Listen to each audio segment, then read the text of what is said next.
registered nurse. I'm here with Myra, who's a dietitian. We're here to get, our first part was about supporting family members with diabetes. The second part is about healthy eating and fasting for the high holidays.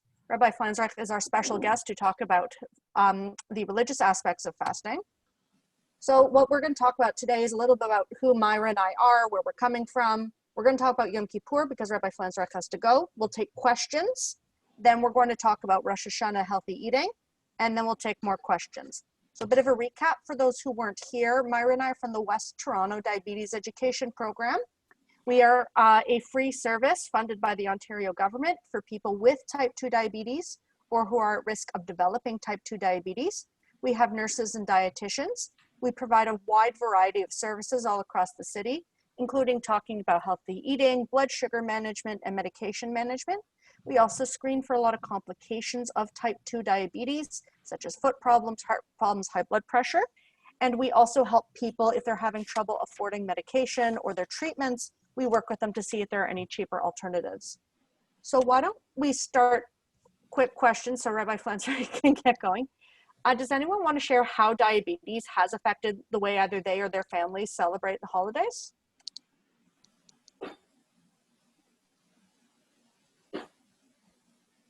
Anybody? Anybody want to share? Okay, so moving right along, if anyone feels braver later, then you can let us know. So Yom Kippur this year is candle lighting is September 27th, the Sunday, goes until September 28th. So why don't we have Rabbi Flanzraich give his speech, and then we can move on to the medical aspects. Please go ahead. Thank you, Julie. So obviously, fasting while having a certain degree of positive medical, physiological benefits, it's all depending on obviously upon a person's ability to maintain proper balances of sugar and other important body chemical reactions. And so the question comes fully to hand in that Yom Kippur is but one of a very, very small number of 25-hour fasts that exists in the Jewish calendar, the other one being Tisha B'Av, which is in the summertime. Yom Kippur, for that matter, is the only biblically mandated 25-hour fast, which means that the holiday starts at sunset the night day before, and it concludes at nightfall the following evening, which roughly nets out to about 25 hours.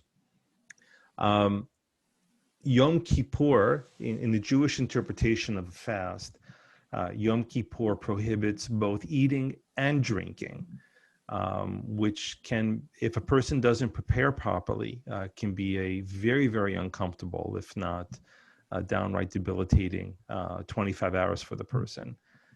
So I want to cover two items in the short time that I have.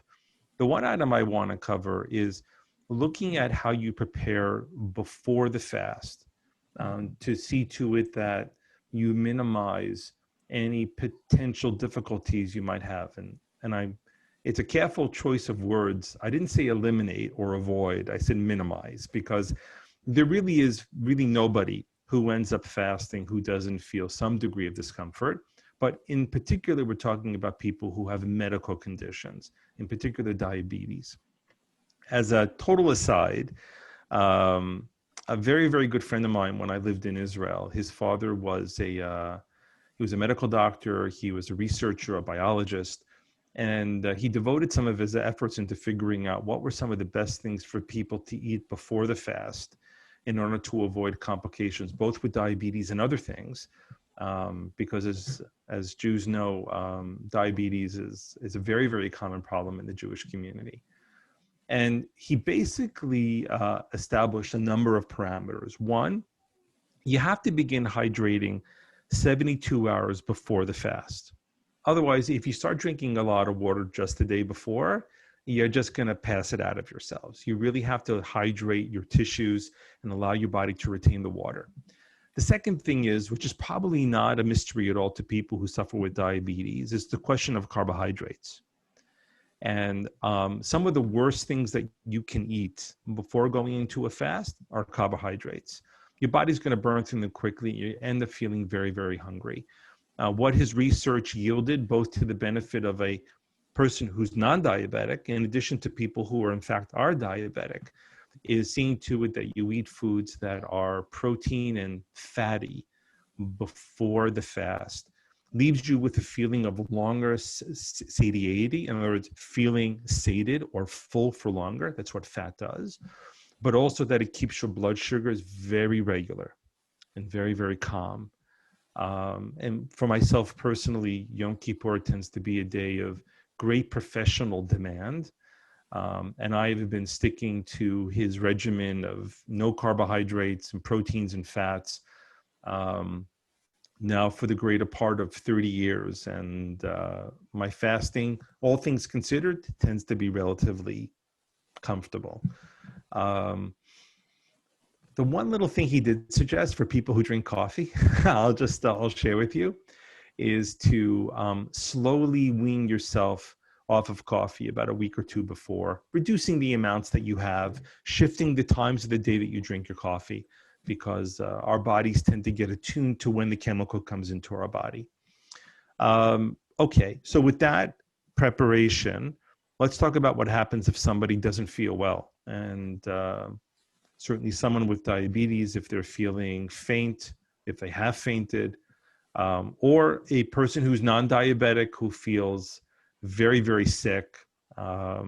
People do faint who are non-diabetic over the holiday too. So what are the rules in Jewish law that would govern somebody under those circumstances? And the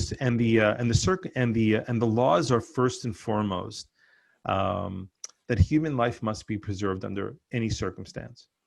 So rather than before you're getting to a point where you feel very unwell, it requires you to intervene in order to ensure that you don't get very unwell. And I have to assume that if you are living with a chronic condition such as diabetes, you probably have a very good sense of what feeling unwell feels like before it actually happens. That there are warning signs that would come your way to indicate to you, I have to intervene now. So first thing I would say to you is that Jewish law would require you to intervene, but then Jewish law also says how you intervene. And so one of the approaches that Jewish law suggests is for you to take, and I think this works well for a diabetic too, is to take small amounts. In other words, if you feel like you have to eat because you're feeling unwell, don't sit down and eat a whole meal. Jewish law would say, take small amounts, just enough to make yourself feel better over a long period of time to stabilize yourself. And I know from familial experience, thank God I don't have diabetes, but people in my family had. And that typically is a sound advice for people who are trying to balance things out before it gets into a crisis. So it's having small amounts. But once again, the most critical element in this is that if you need to take more, if a little amount isn't going to help you and you need to take more, you take more. And the other important idea here is that simply because you have eaten because of a medical condition that would require you to do so, it does not mean that Yom Kippur has ended for you. Fasting is a part of Yom Kippur. Yom Kippur is not only a fast. In other words, the fasting is a means to an end. So what is the end that Yom Kippur looks? It is a period of introspection, self-evaluation, self-renewal, a commitment to self-improvement, both in my relationship with human beings and with God. And that process can carry on whether or not you've eaten.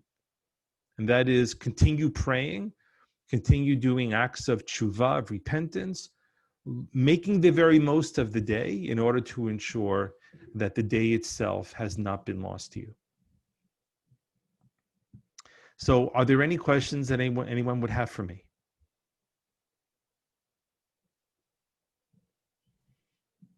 Either I've done a very good job or a very poor job. I guess that remains to be seen. I also think there's some people who are shy. I think that was very clear. I like that you spoke a little bit about how important it is physically to prepare for the fast, and also about other things that can be done for people who cannot fast. Because like you said, fasting, it's an important part of Yom Kippur, but it is not the only part. It is So not. and somebody shouldn't feel like they failed at Yom Kippur if they had to eat for medical reasons. Or Julie, if I can say, someone shouldn't feel that because I broke my fast, that it's no longer Yom Kippur for me. Mhm. That's not true at all. Fasting is a component of the day. It's not all what the day is about. In other words, if all you did over Yom Kippur was fasted, you didn't really observe Yom Kippur. Mhm. Because lots of people fast. You got to take a blood test, you fast. I mean, that's not the point. The fast is a mechanism, it's a tool to free you so you don't have to worry about getting home for lunch or eating, for you to concentrate and think about the things that matter the most in life. And if you're anything like me at the end of the fast, you're like, okay, all right, I'll eat, whatever. It's not such a big deal because we directed ourselves to something else other than ourselves. Okay. Does anybody have any questions or comments about that?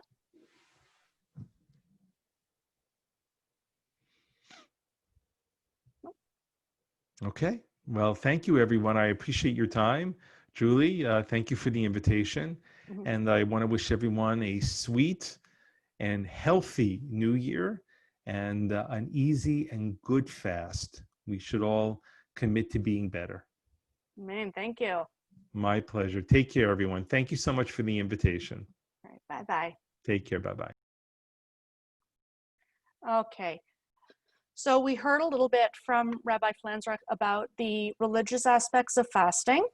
We're going to move on now to the more medical aspects of fasting, which I'm sure a lot of people have questions about. So I'm going to start with a disclaimer, and this is so important that I didn't even put pictures on this slide. So we're going to give general information here tonight. If you have specific questions about either your health or your medications or a family member, this we can answer, but it's hard to give specifics, especially since the way things are adjusted, such as medication, are very specific for the person. So you need to speak with your medical teams. That would be your doctor, if you have a pharmacist, diabetes care team. If you don't have a diabetes care team, we are accepting referrals for patients who live in Toronto. You are, we had our number on the screen a bit before. We can give it to you after. Like Rabbi Flanzraich said, also, it's forbidden by Jewish law to endanger your life by fasting. If your healthcare provider said it's not safe for you to fast, then you really need to think about it. This presentation is also specific to type 2.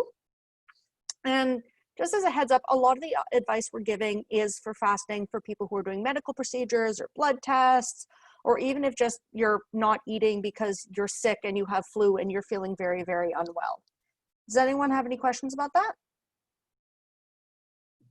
No. Okay. So we are going to have question periods, but if you have a question beforehand, then you can either write it in the chat. Please do to Marnie or to everyone in meeting, just so it's easier for us to see. And you can also interrupt to ask questions. So moving right along. So people for whom we recommend really thinking about whether they should be fasting are people it's not the diabetes specifically that makes someone unable to fast. There are people with diabetes who fast very successfully every year with no problems.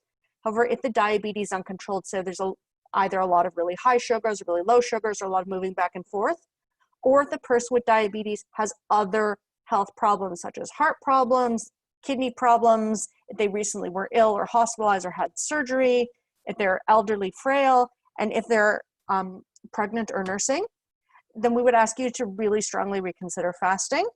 But if you're not sure, if you're unwell enough, or you can always ask your doctor, say, hey, this is something I want to do. Do you think it's okay for me to do so? The best way to ensure a successful fast is to listen to SCAR and always be prepared. So we're going to talk about how to prepare oneself for fasting. This presentation is specific to Yom Kippur. However, a lot of the guidelines are adapted from what we call sick day guidelines. So that's if you had to fast for say for a test, or if you were feeling unwell, you're unable to keep anything down. It's the same, similar guidelines. If you're speaking with somebody who doesn't understand Yom Kippur, doesn't understand, and is having trouble with, I don't eat or drink anything for 24 hours, you can ask for clarification about sick day guidelines. So the first thing to do to be prepared is talk to your healthcare team. So that could be your doctor, your family doctor, whoever, if you're taking diabetes medication, whoever prescribed you that medication is a good person to ask. Also diabetes special nurses like myself. They're all over the city. You may be speaking to someone else. You can also talk with your pharmacist, especially if you have questions about medications. Do I take them with food? Do I take them? Do I change the dose? Your pharmacist is a great person to ask.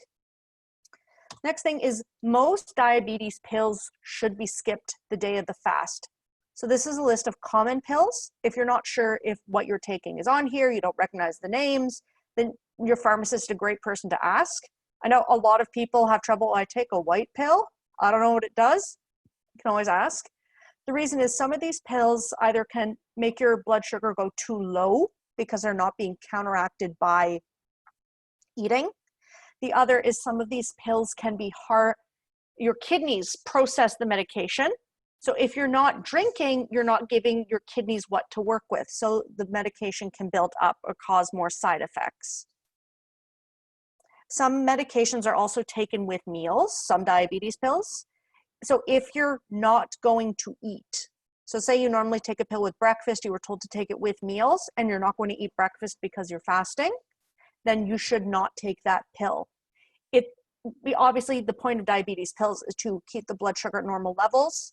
If you're not taking the pill, then if you're not taking the pills, then your sugar might go high for the day. That's okay. It's one day. Other medications to consider skipping are medications that could dehydrate you or be hard on your kidneys. Does anybody else have any questions about the medications? No? Okay, I don't see anything in the chat. I don't hear anybody asking. So these medications, again, if you're going to talk to your pharmacist or whoever, again, you're going to ask about sick day guidelines. The acronym we use for the medications that we avoid when not eating or drinking is called SADMANS. So again, if you're speaking with someone who's unfamiliar with Yom Kippur, you can say, I need to know about SADMANS medications, and they're going to help you figure out what those are. Now we're going to talk about insulin. So not everybody with diabetes is taking insulin. There's two kinds, for the purposes of this presentation, there's two kinds of insulins. Right now we're talking about insulin you take with meals. Some people are told every time you eat a meal, have a large snack, you're going to give yourself a certain amount of insulin. If you are not eating, you're not going to take these medications. And that goes for any situation you're not eating. For example, if you're skipping lunch because you're running late to a meeting, then you're not going to take this insulin either because the risk is your blood sugar could go too low. The other kind of insulin is insulin that we call basal insulin. You take this once a day.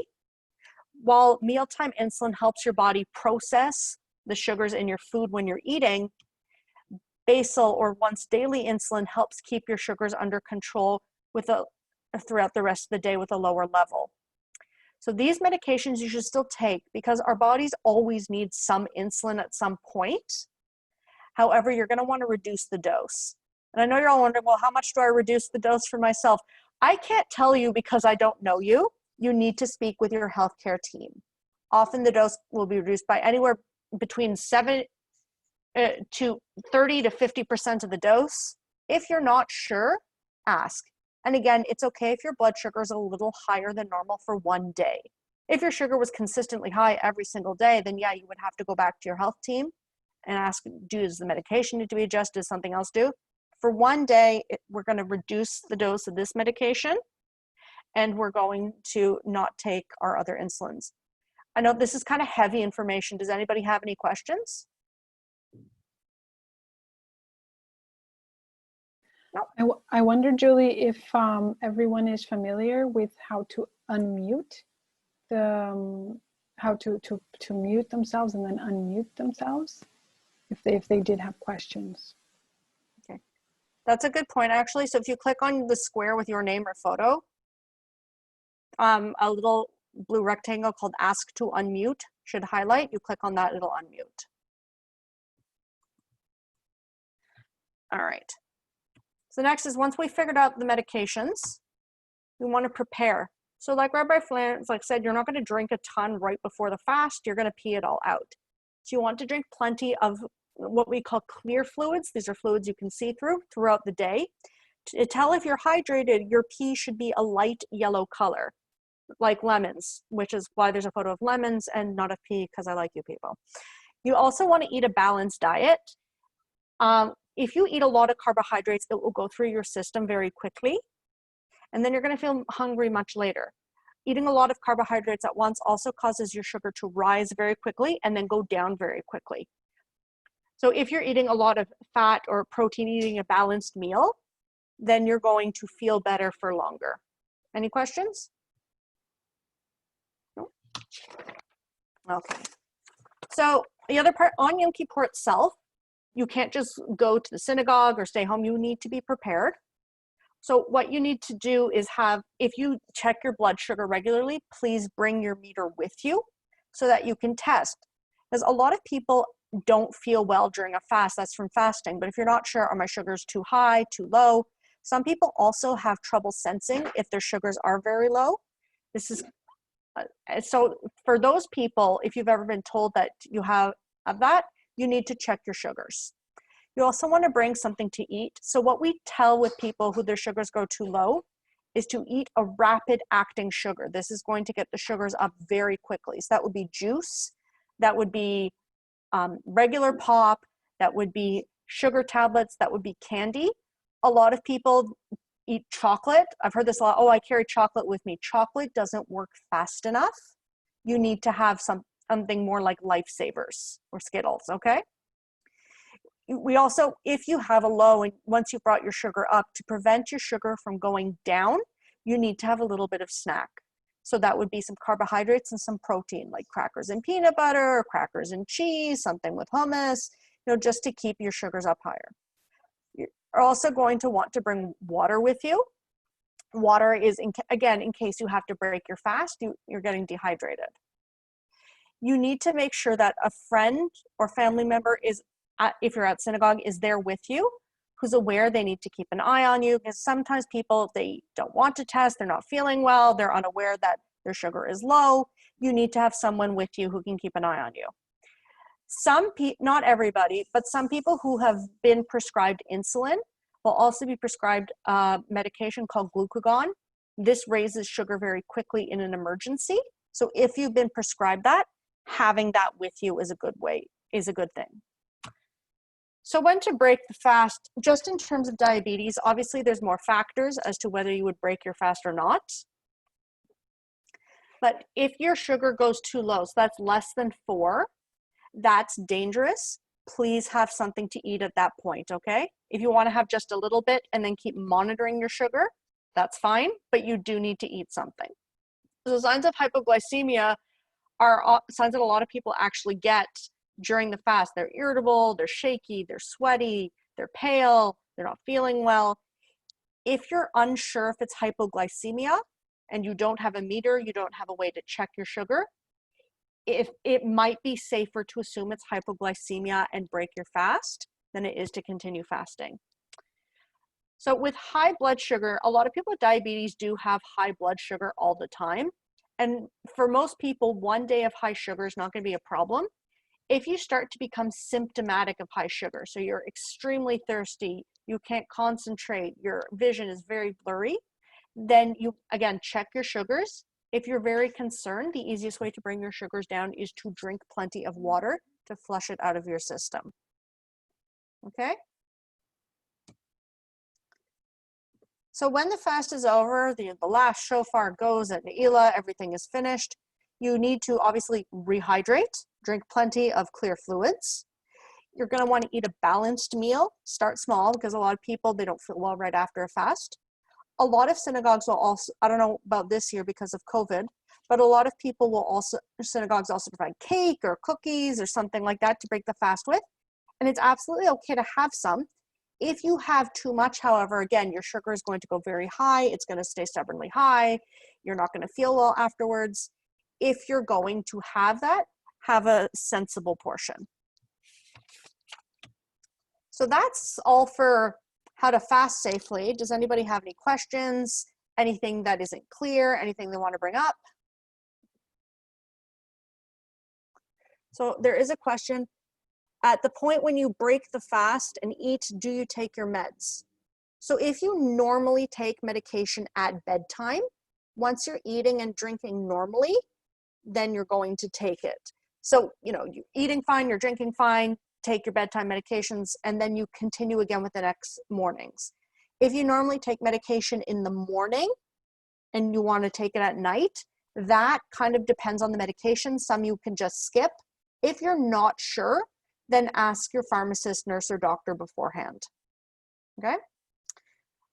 If you're not feeling well after the fast, so some people, like, or maybe it's just me, I don't know, they feel quite sick, they don't really feel hungry, you have to at least drink. If you're not eating and drinking properly, drink a little bit of fluid with sugar. So that could be regular pop, that can be juice, that can even be regular Jello, just to make sure your sugar isn't going low, and keep drinking. But until you're eating properly, you need to avoid some of your medications. We had somebody earlier ask questions about medications that require food. I know we spoke about if you're not eating, medications that lower your blood sugar with meals need to be avoided. I don't know if I answered that question for you. I'm not sure that's exactly what you're asking. Can you either speak or write so we know?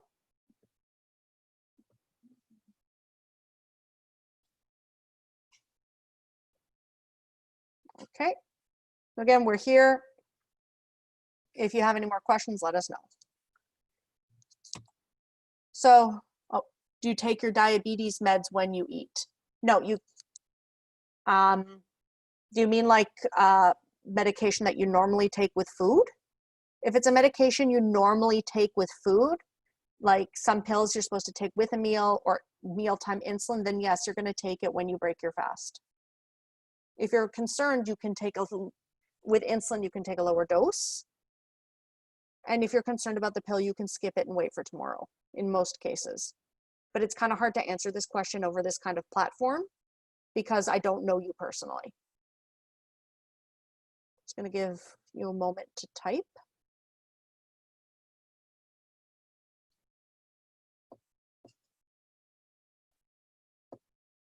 Okay. So if something comes up, you can let us know during the presentation, okay? So we're going to go back in time, move on to Rosh Hashanah. So Rosh Hashanah, as we all know, involves eating, particularly with sweet foods.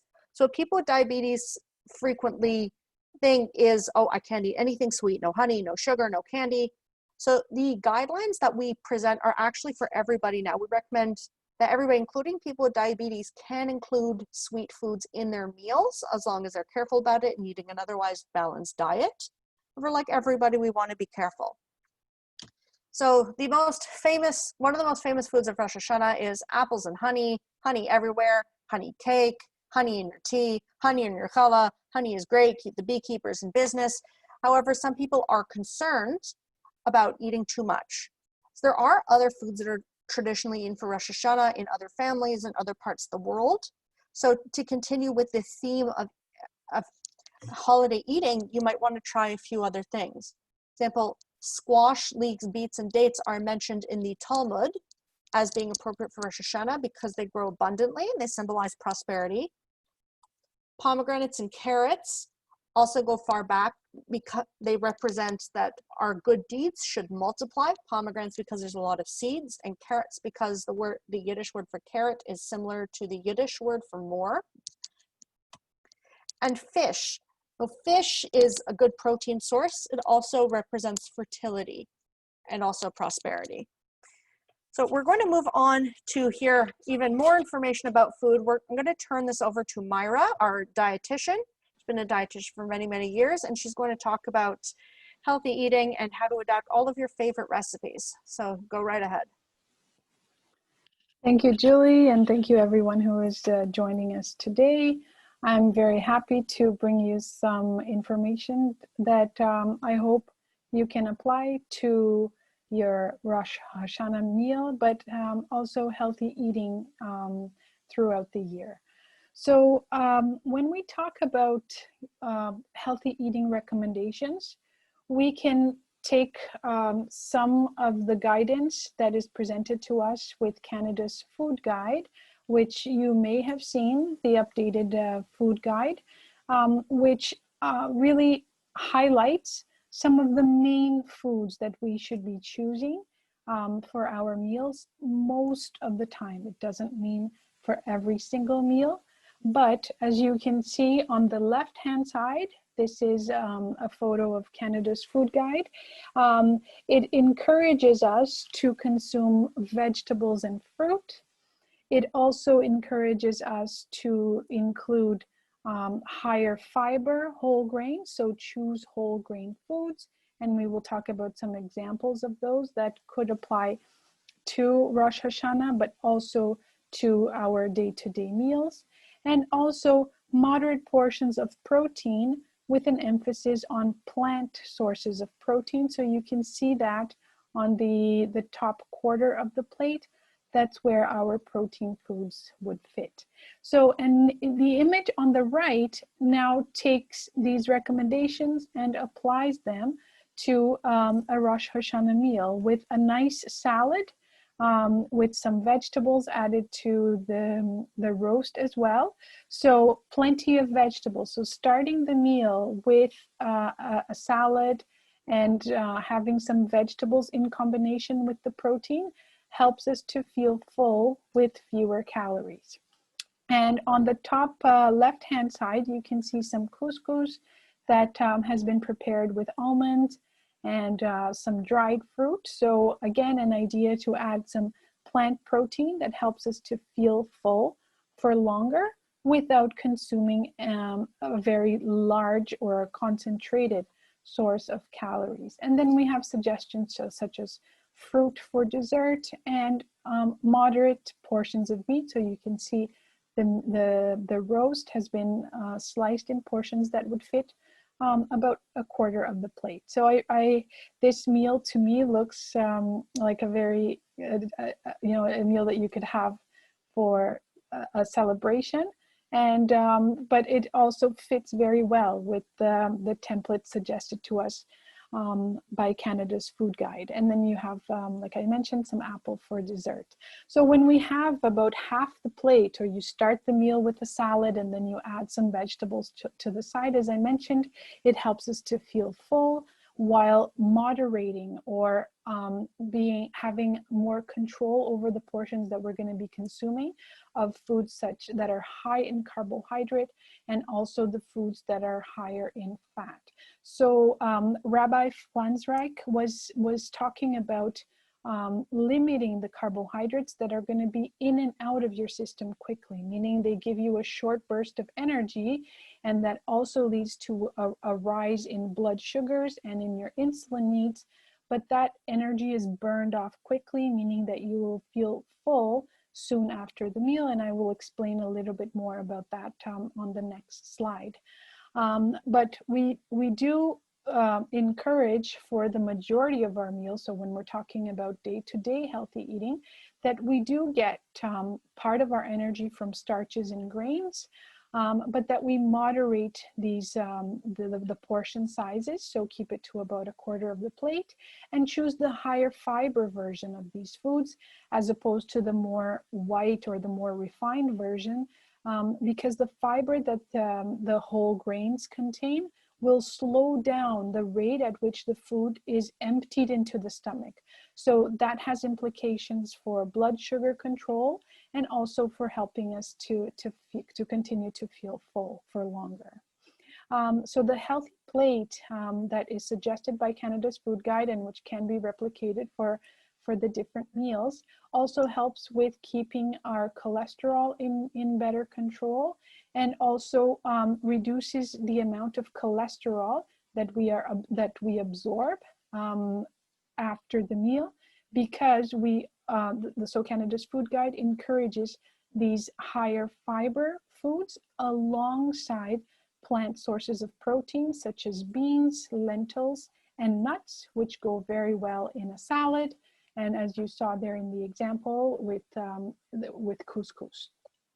And when it comes to the kinds of fat that we should be consuming, Canada's Food Guide also encourages us to use small amounts of plant oil, such as olive oil, canola, and sunflower oil, while limiting the amount of saturated fats that we consume. So these are fats that we find in higher fat meats and dairy, and avoiding the kinds of the industrial or trans fats, which we find in baked and fried products, vegetable shortening, and some of the margarines, which are high in trans fats. So when we prepare our meals with the basic foods that we will then add a little bit of salt, a little bit of oil, and different seasonings too, which we will provide examples of at a later slide. This helps to reduce the excessive amounts of sugar, salt, and fat that we find in many of the diets that are that contain large amounts of these processed foods. So when we're preparing our meals and we're thinking about our Rosh Hashanah meal, it's a good idea to think, how can I add flavor to some of my foods without necessarily relying on these more processed ingredients, okay? And so when we have this control and when we have the time to think about the meals and how, enjoying the meals with our families, this is something that we can take with us for the rest of the year. Okay, so Julie, please, the next slide, the concept of the fast-acting carbohydrates versus slow-acting carbohydrates. This is a useful tool for us to think about for the Rosh Hashanah meal, but also for our day-to-day meals and snacks. So the glycemic index is a concept that people with diabetes or at risk of diabetes may have heard about. So it's a concept that applies to choosing the sources of carbohydrates, so that energy that the preferred source of energy for our body, but to try to choose the sources more wisely. Okay, so we don't encourage people, to eliminate carbohydrates completely, but we do encourage moderate servings, and we encourage the high quality carbs. So the glycemic index basically ranks carbohydrate containing foods, or foods that will break down into sugar in the body, into higher or lower quality based on how quickly they will raise our blood sugars after the meal. So when we're choosing these carbohydrate containing foods, portion size is always important, but you can see on the photo on the right that if you choose a white rice, it will provide that burst of energy that will be in and out of your system quickly, and you will feel hungry within about 1.5 hours. You can see the red line represents the rise in blood sugars that occurs when we consume white rice. While if we choose a brown rice or a quinoa or sweet potato or couscous, then we have a lower GI or a flatter rise in our blood sugars, which helps us to feel full for longer. So the glycemic index, as I said, is a guide that can be incorporated into our everyday foods, as well as many of the foods that are consumed during the high holidays. So we encourage you to apply the glycemic index, not just for the nutritional benefit, but also to allow us to connect a little bit more deeply with the history and symbolic values of these foods. So we will provide you some examples of what foods these would be. So a low GI diet is a diet that can decrease the risk of type 2 diabetes. It can also decrease the risk of heart disease. It can help you to feel full for longer, helps you to keep a healthier weight because, again, your portion sizes are more moderate. It helps with blood sugar and cholesterol control as well. So here are some examples of low GI foods on the next slide. And we will have some recipe ideas of how to integrate these or incorporate these foods into your meal. So for example, you can see many of the foods that are traditionally consumed during Rosh Hashanah, and we hope that you will like some of the recipes that we've selected for you today. Next slide, please, Julie. So one of the nutrients that we encourage you to pay special attention to is salt, because 3 out of 5 Canadians eat too much salt, and a lot of the holiday foods can be very high in sodium or salt. So most of the salt that we consume comes from processed food. So unlike that table salt that people commonly think of as being, you know, the main source of salt in our diet, many of the foods that we consume already deliver excessive amounts of salt, even in small portions. So we can see an example here of this food, which is the gefilte fish. Gefilte fish. Julie, can you help? Gefilte. Gefilte. Thank you. So I provided it as an example for you to see that in a small portion, so it's not a lot of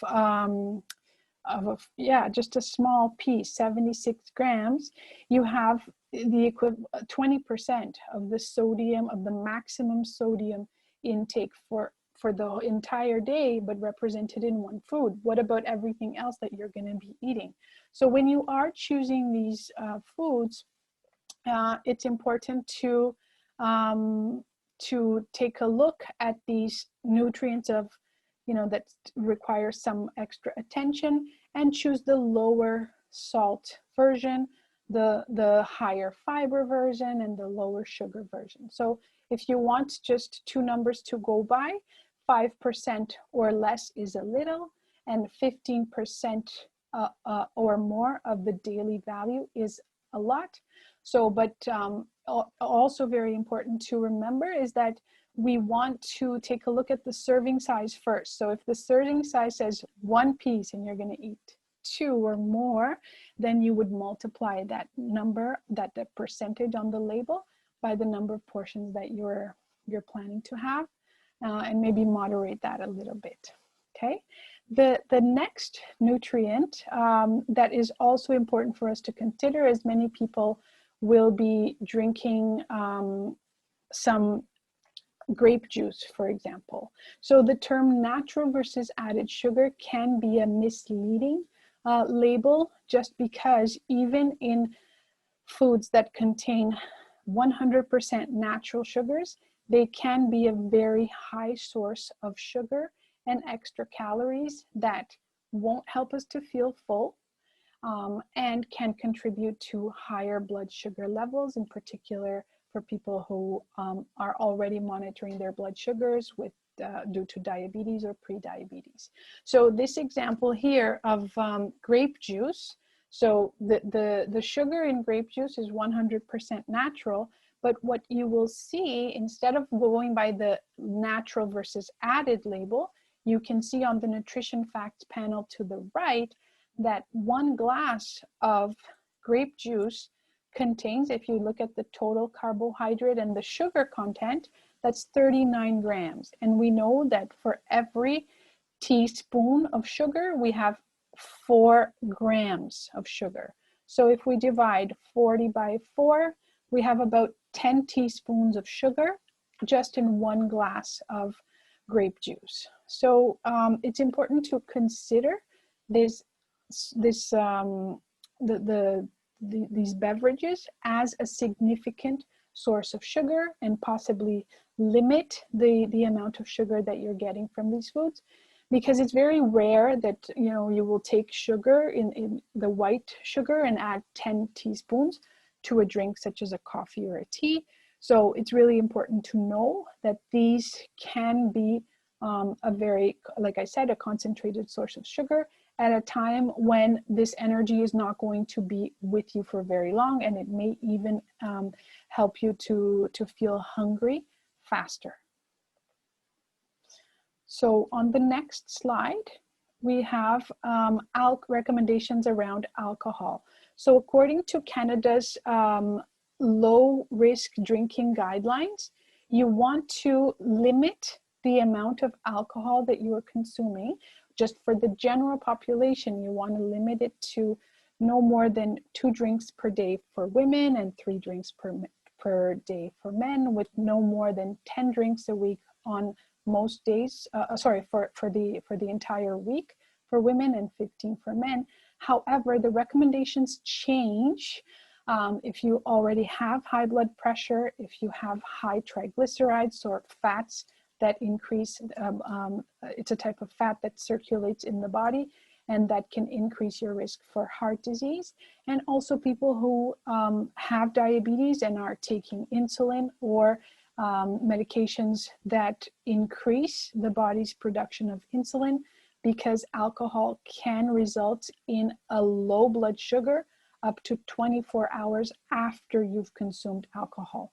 So if you are planning to fast and you take these medications, it's very important to know that you need to do it. You need to consume alcohol with food, and you may possibly want to consider really limiting your dose because of the possible side effects, which potential side effect of hypoglycemia, which may be masked due to the effects of alcohol itself or the effect of fasting. So it's really important to consider that and to discuss that with your healthcare provider or your pharmacist about how to go about it safely.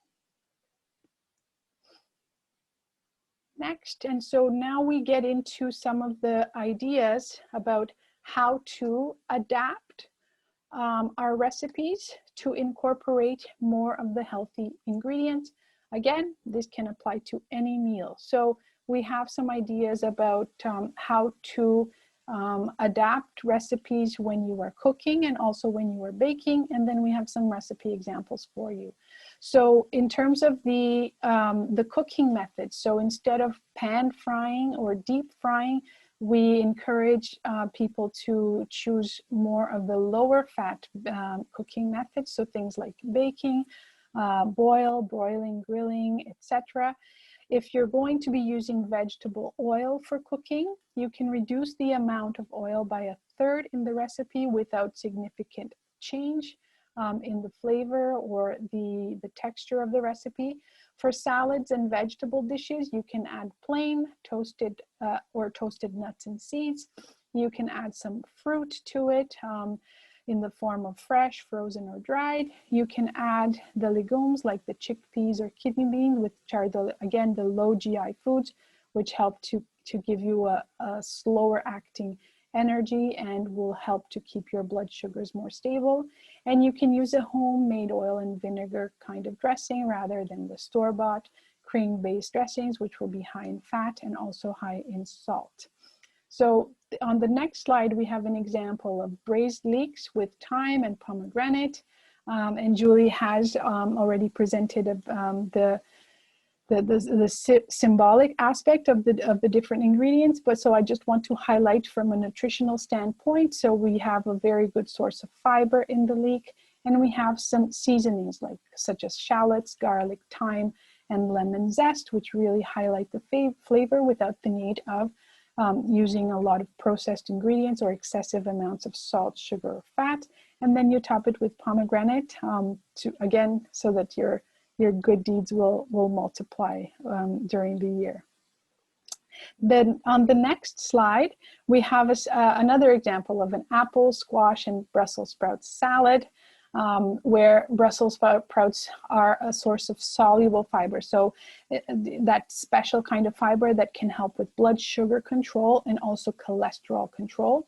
And it helps you it slows down how quickly our food is emptied from the stomach into the next portion of the digestive tract. So it really can help you to feel full for longer. It's oven roasted with a small amount of oil. And again, we use a little bit of maple syrup, so a measured amount of sugar, garlic, rice vinegar, allspice, and cinnamon. So these can give a sweet flavor, but you can see the combination between maple syrup, allspice, and cinnamon, which are also sweet seasonings. So you can lower the sugar content of a recipe that would have a higher amount of either honey or another form of sugar. So on the next slide for baking tips, so if you're going to be using white, brown, or icing sugar, you can reduce this amount in recipes by 1/3 without the need to replace it with any other ingredient. And you can also make up for the change in sweetness, as I mentioned before, by adding vanilla, almond, maple, orange, or lemon flavoring or extracts, and sweet spices such as cinnamon, nutmeg, cloves, or ginger. And for the white flour, we have a recipe coming up that provides you an example of how to replace half of the white flour with some higher fiber flour such as whole wheat, barley, buckwheat, oat, and spelt. Although you may need to add a little bit of extra baking powder, just because with less of the white flour, you're going to have less of that that stretchy gluten forming in the baked recipe. So the next two examples are Mom's walnut cake. So you have the addition of walnuts for extra fiber. You have 3 cups of apple, so that provides a lot of the bulk of the recipe with less flour. You have canola oil instead of butter, so more of the healthy fat versus saturated fat. And the 2 cups of sugar in the recipe can be reduced. So for example, to 1.5 cups. The next recipe is the challah. Did I get it right? So we have honey whole wheat challah. So half whole wheat, half all-purpose flour, and some ground flax seeds for omega-3, which is a very healthy kind of fat, and also some extra fiber that comes with the ground flax seeds, and then some optional toppings. So the whole flaxseed, pumpkin seeds for protein and fiber, sunflower, sesame, and poppy seeds. So all these recipes we've searched for the different websites on Jewish foods, and we're happy to share them with you after today's presentation. So if there are, I believe, yeah, so if there are any questions, I would be happy to address them. And one other thing that I wanted to mention is that the healthy cooking and baking tips are also going to be provided to you in the form of a handout, so that you can use this as a reference when you're trying out these different recipes. So the substitution guidelines, as well as the recipes themselves, we're going to give them to Beth Shalom. They're going to be distributed with their newsletter. If you want the recipes, you can also contact Beth Shalom. I do have a question here in the group chat. Is basmati rice low GI? So basmati rice is lower GI than white rice. However, the kinds of rice that we encourage you to have are more of either the brown rice or the parboiled rice, if you can, if you've tried it before. It's a kind of rice that is it's halfway between white and brown, but it looks like a white rice. So the glycemic index, it's divided into low, medium, and high. So high would be the white rice or the jasmine rice. Medium would be basmati and brown, and the lower GI would be the parboiled rice or barley or quinoa. So it's a good idea to experiment with these different kinds of rice, and even mixing them up depending on how happy you are with the taste of the different types of rice. So it's it's a very good question. So yeah, basmati before white for sure, but either the brown, the whole grain rice, or the parboiled rice for an even lower GI. Okay, so if that didn't answer your question or it's not clear, you have another question, you can type it in, or if your computer has a microphone, you can unmute yourself and ask whatever you're comfortable with. Are there any other questions?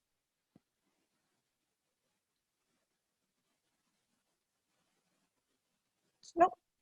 Okay, so if, the second we hang up, the spirit of questioning comes to you, or if you or a family member either have type 2 diabetes or at risk of developing type 2 diabetes, and you don't have a diabetes care team, and you'd like to speak with a dietitian or a nurse, such as myself, Myra, or one of our colleagues, you can absolutely call us. Our phone number's on the screen. We have multiple sites all over, going from Yonge Street into Etobicoke and into Mississauga. So generally people are sent to whichever site is closest to their home address. That being said, you could request another site. So Myra and I work at Davenport Perth Community Health Center by Davenport and Caledonia. So that's the site that's closest to Beth Shalom.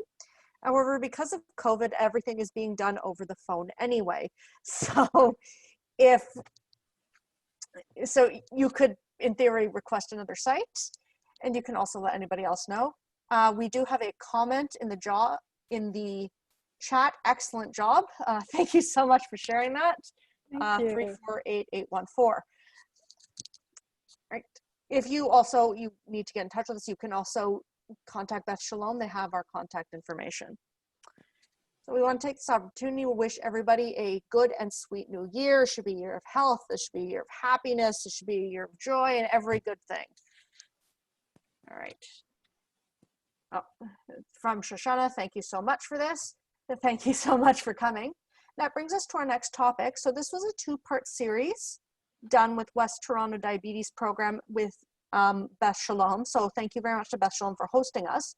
We'd love to come back and do more presentations about healthy eating, diabetes prevention, diabetes management. Does anybody have any topics you'd like to hear about? So you can mention here, you can give us a call. However you found out about this program, whether on Facebook or whether through email, send an email back asking for anything. We're also able, because again, Zoom, to come to your organization group if you happen to want to host us as well. And we also, like I said, do one-on-ones. So what do you people want to hear about? Other topics include diabetes prevention, diabetes myths and facts, healthy eating, so like this, but a little more detail, and not as specific to Rosh Hashanah as was presented here. People have also talked about foot care, about care for somebody with diabetes. We spoke a couple of weeks ago about caring for family members with diabetes. So we do have a lot of different topics we can cover depending on what you're interested in. Oh, so somebody asked about IBD.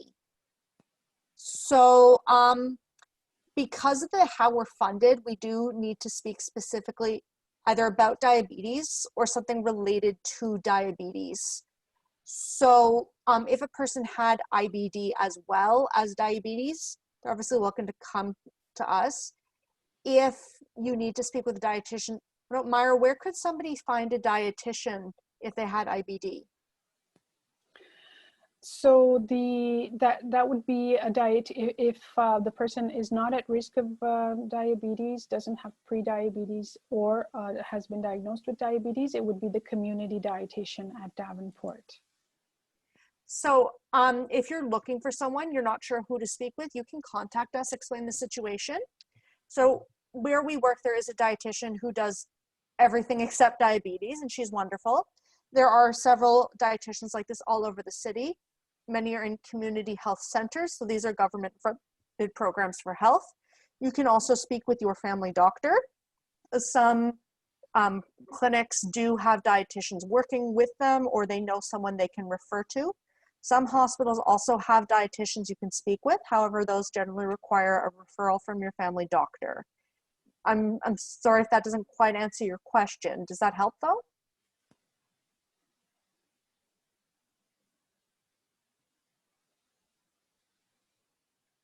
Okay. Does anybody else have any topics they'd like to hear about? Compliments, questions, comments?